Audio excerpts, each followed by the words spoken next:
Hi friends, ತಮ್ಮೆಲ್ಲರಿಗೂ Umesh cinema ಗೈಡ್ಗೆ ಆತ್ಮೀಯ ಸ್ವಾಗತ.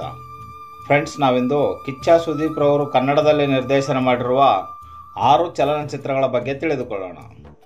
ಫ್ರೆಂಡ್ಸ್, ಕಿಚ್ಚ ಸುದೀಪ್ ರವರು ನಿರ್ದೇಶನ ಮಾಡಿದ ಮೊದಲನೇ ಕನ್ನಡ ಚಲನಚಿತ್ರ ಮೈ ಆಟೋಗ್ರಾಫ್.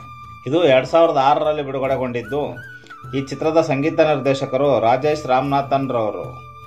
ಈ ಚಿತ್ರದಲ್ಲಿ ಕಿಚ್ಚ ಸುದೀಪ್, ಮೀನಾ, ಶ್ರೀದೇವಿಕಾ, ದೀಪು, ಶ್ರೀನಿವಾಸ ಮೂರ್ತಿ, ಯತಿರಾಜ್ ಇನ್ನು ಮುಂತಾದವರು ನಟಿಸಿರುತ್ತಾರೆ. ಕಿಚ್ಚ ಸುದೀಪ್ ರವರು ನಿರ್ದೇಶನ ಮಾಡಿದ ಎರಡನೇ ಚಲನಚಿತ್ರ ನಂಬರ್ 73 ಶಾಂತಿ ನಿವಾಸ. ಇದು 2007ರಲ್ಲಿ ಬಿಡುಗಡೆಗೊಂಡಿದ್ದು, ಈ ಚಿತ್ರಕ್ಕೆ ಸಂಗೀತ ನಿರ್ದೇಶಕರು ಭಾರದ್ವಾಜ್ ರವರು.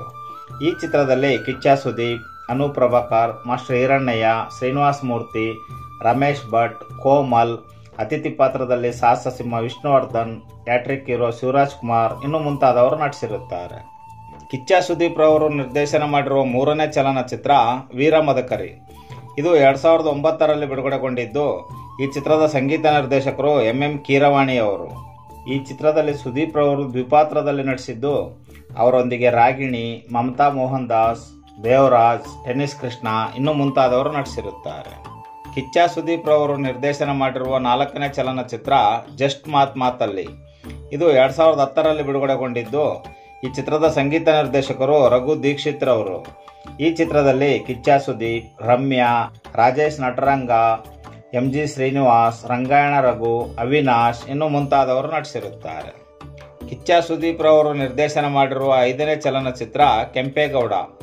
ಇದು 2011ರಲ್ಲಿ ಬಿಡುಗಡೆಗೊಂಡಿದ್ದು, ಈ ಚಿತ್ರದ ಸಂಗೀತ ನಿರ್ದೇಶಕರು ಅರ್ಜುನ್ ಜನ್ಯಾರ್ ಅವರು.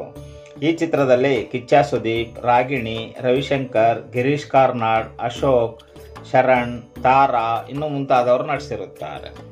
ಕಿಚ್ಚ ಸುದೀಪ್ ರವರು ನಿರ್ದೇಶನ ಮಾಡಿರುವ 6ನೇ ಮತ್ತು ಕೊನೆಯ ಚಲನಚಿತ್ರ ಮಾಣಿಕ್ಯ. ಇದು 2014ರಲ್ಲಿ ಬಿಡುಗಡೆಗೊಂಡಿದ್ದು, ಈ ಚಿತ್ರದ ಸಂಗೀತ ನಿರ್ದೇಶಕರು ಅರ್ಜುನ್ ಜನ್ಯಾರ್ ಅವರು.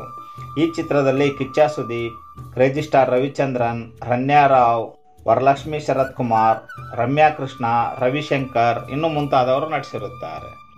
ಇದಿಷ್ಟು ಫ್ರೆಂಡ್ಸ್, ಕಿಚ್ಚ ಸುದೀಪ್ ರವರು ಕನ್ನಡದಲ್ಲಿ ನಿರ್ದೇಶನ ಮಾಡಿರುವ 6 ಚಲನಚಿತ್ರಗಳ ವಿವರ. ಫ್ರೆಂಡ್ಸ್, ಈ ಮಾಹಿತಿ ತಮಗೆ ಇಷ್ಟವಾಯಿತು ಎಂದುಕೊಳ್ಳುತ್ತೇನೆ.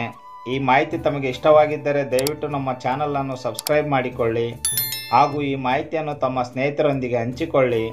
ಫ್ರೆಂಡ್ಸ್, ಮತ್ತೆ ಸಿಗೋಣ ಮುಂದಿನ ಮಾಹಿತಿಯೊಂದಿಗೆ. ನಮಸ್ಕಾರ.